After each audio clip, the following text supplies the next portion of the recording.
crafters, Lisa here from Fun Stuff Crafts. So glad you could join me for another Inspiration Friday. So this week I am super excited to show you how easy it is to make these cute hat patches. I am a baseball cap girl. I love wearing my hats, and when I figured out a way that I could make a design, anything that I wanted, and add it to a hat, I knew I had to share it with you guys. So stay tuned. I'm going to join you in Design Space, and we're going to design this patch, and then I'm going to show you how to put it together with some sublimation. But before we do that, if you guys are new to my channel, thanks so much for stopping by. I so appreciate you guys being here, and make sure you click on that subscribe button and click on that bell, and YouTube should alert you each time I upload a new video. I try to do it every Friday. That's why we call it Inspiration Friday. If you're one of my faithful followers, thanks so much. I really appreciate it, and I hope you're enjoying all the videos we've been putting together. Hey, if you've got ideas for other videos that you want me to put together a tutorial, drop it in the comments down below. I'd love to hear from you. So give me a second. I'm going to get my camera angle changed, and I'm going to meet you in Design Space, and I'll show you how I size this design just right for my hats. Okay, so let's go ahead and start out in Cricut's Design Space. And I am just bringing you right here to my home screen. And I've already designed the patch that we're going to be using today. So I'm going to go ahead and click on it. And you can see I've got a few other things going on with this one, but I'm going to go ahead and hit customize just so I can show you guys.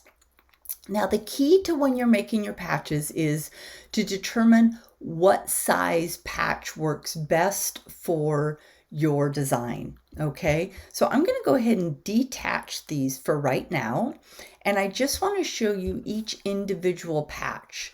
So this patch you can see up here is basically 3.5 inches by almost 2 inches. And this patch is 4 inches by 2.5 inches. So you want to look at your hat and determine the size that works best for you. Now I'm going to go ahead and print both of these guys off. And so one thing I like to do is if I were to go to make it right now, now keep in mind you guys, I've already turned both of these guys to a print then cut.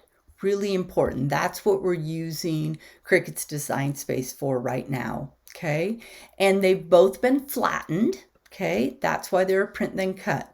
But if I just left them just like this and I went to our make it screen, they would be really close together, okay? And we don't want that. So what I like to do is see how I've got these spaced out, and I can even get away with spacing them a little bit further apart. I want to have room that when I cut out my patch, I can fray it, and I'm going to show you step by step on how to do that. So I use the attach feature, so I'm going to go ahead and just do attach.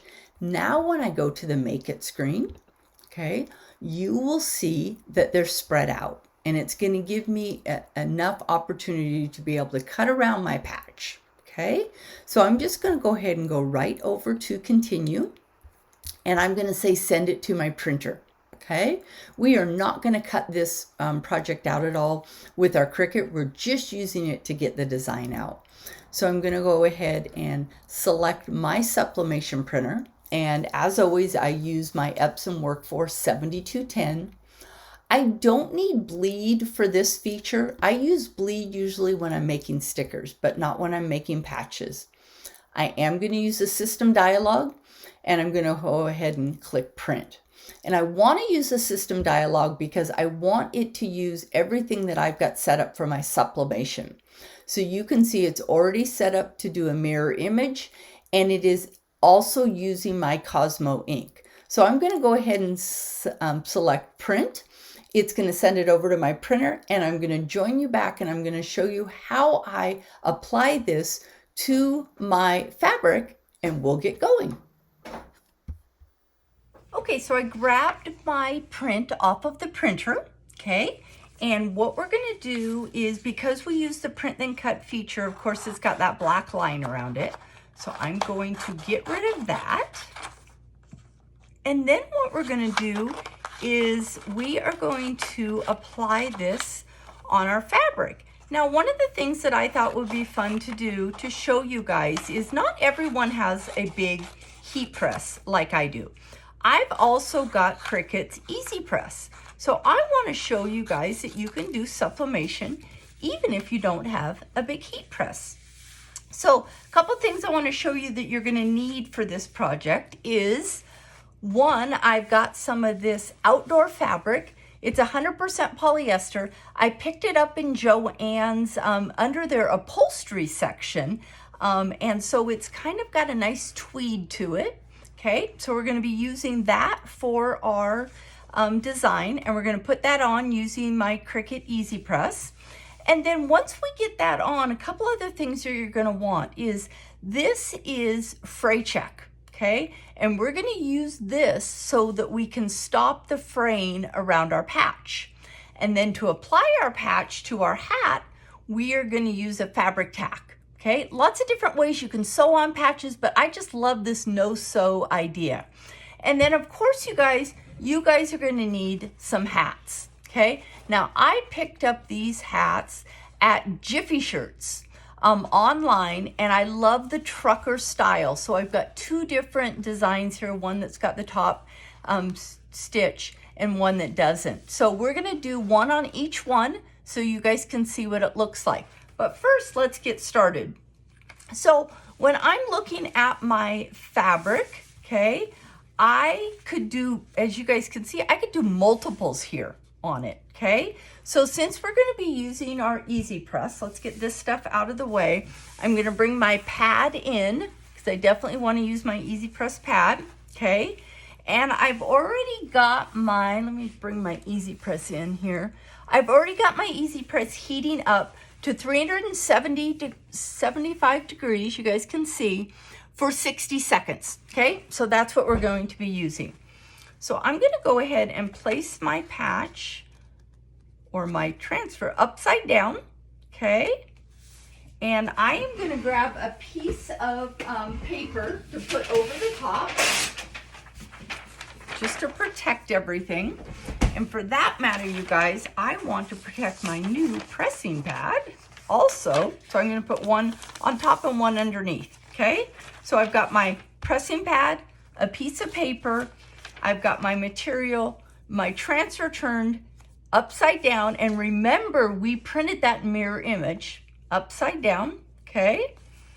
And then I'm going to cover it again, okay? So I'm going to grab my Easy Press, I'm going to put it on, and I am going to hit go, okay? Now with the Easy Press, I do like to put my hands on top. You don't necessarily need to, but I've got so used to using my large heat press where I've got the pressure that I can go ahead and put on. So with us using the 100% polyester, these transfers turn out so nice. And you guys, that is the key. A lighter color fabric and 100% polyester. Now, if you wanted to have a colored patch, you could definitely do that in your design. So say you want to have a hot pink one, still use the lightweight fabric, right? But go ahead and make your design hot pink. You can do that. Just the key is starting with that lighter weight, or excuse me, lighter color, 100% polyester. And the upholstery department is definitely the place that I have found it the best.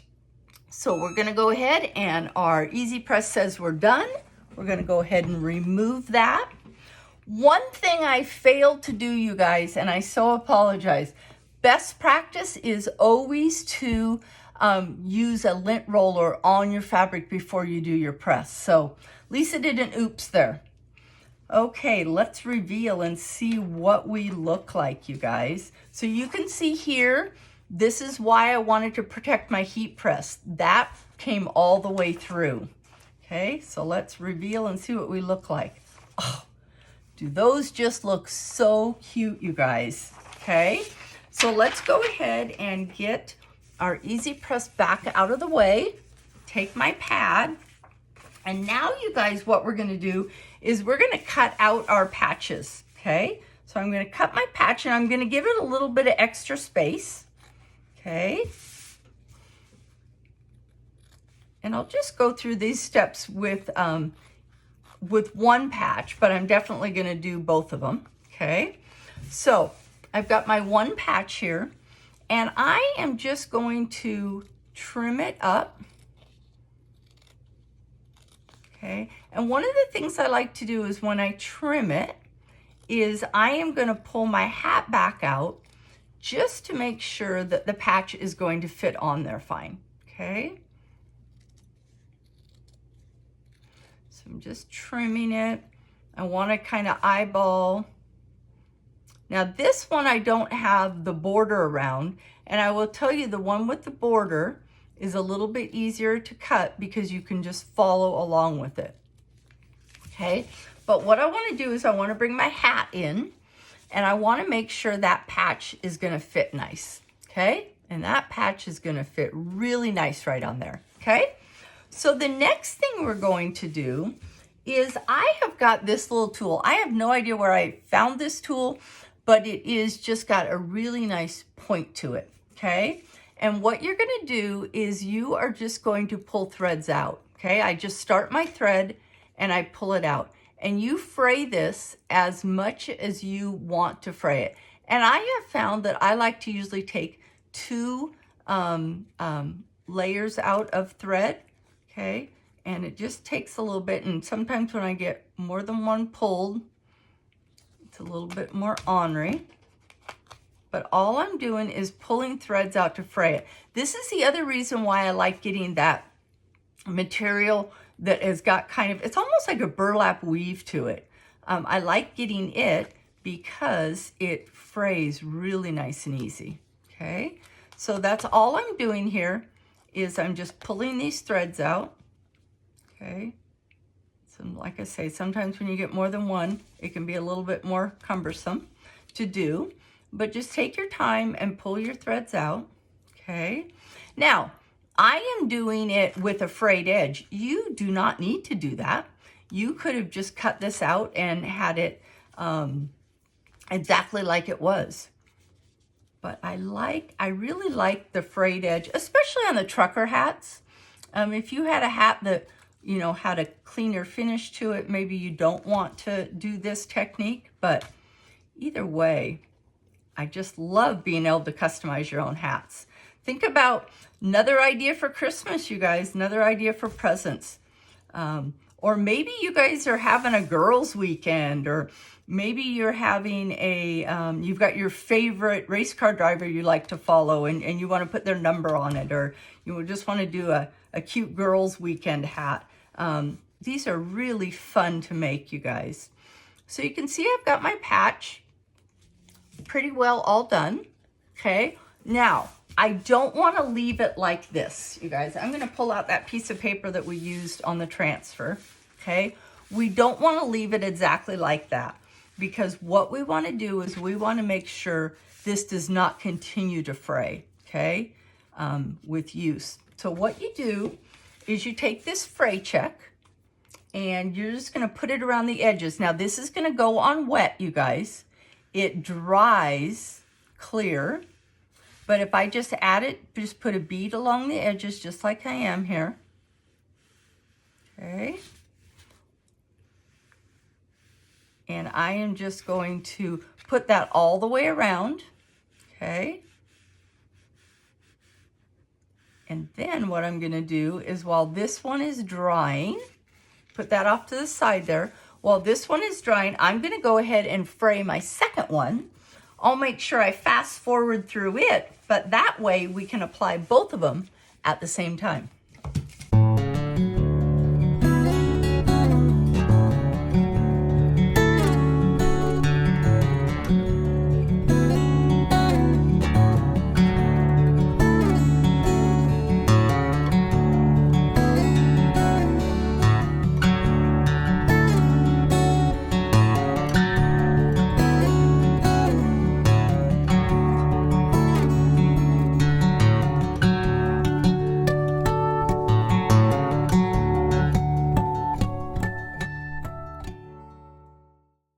Okay, so I got that second one done, and you guys might have noticed I curved these edges a little bit, and I did need to trim it up just a little bit with my scissors because it frayed a little bit more. So you guys decide how you want to do it, okay? This one is not quite dry all the way, but we're going to go ahead and put it on the hat, and I want to show you how easy that is. Now, I am not going to forget the step about doing the lint roller this time. So I want to clean my hat up, okay? I have animals in my house, and it just seems that their hair spreads, okay? So I've done my hat. What I want to do now is I am going to take my fabric tack, okay?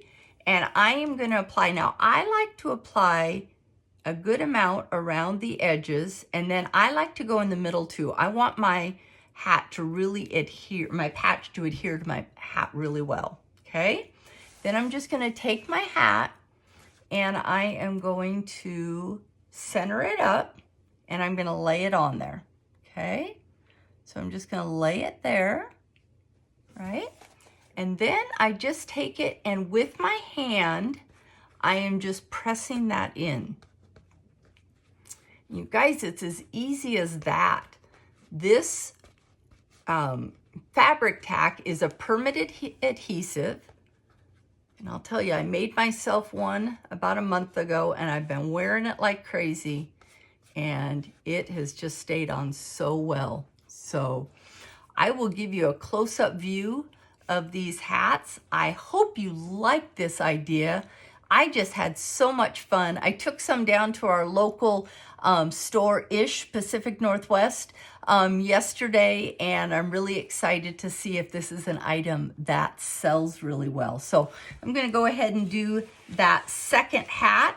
I'll give you close-ups of all of these when I get them all done, along with a couple other ideas on hats that I had done. And if you like this video, make sure you give it a thumbs up. If you haven't already subscribed, make sure you click on that subscribe button. Thanks for joining me. Here's an example of that cute small town girl hat that we made today. I just love how these patches turn out, and they just add to the hat. So just think about all the different designs that you could add to a hat. Remember, I picked up these hats at jiffyshirts.com. I'll make sure I have links down below.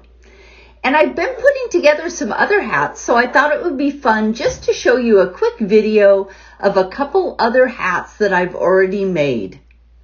So many options for hats, you guys. I hope you enjoyed this Inspiration Friday. Don't forget to check out my blog at funstuffcrafts.com for other DIY type projects.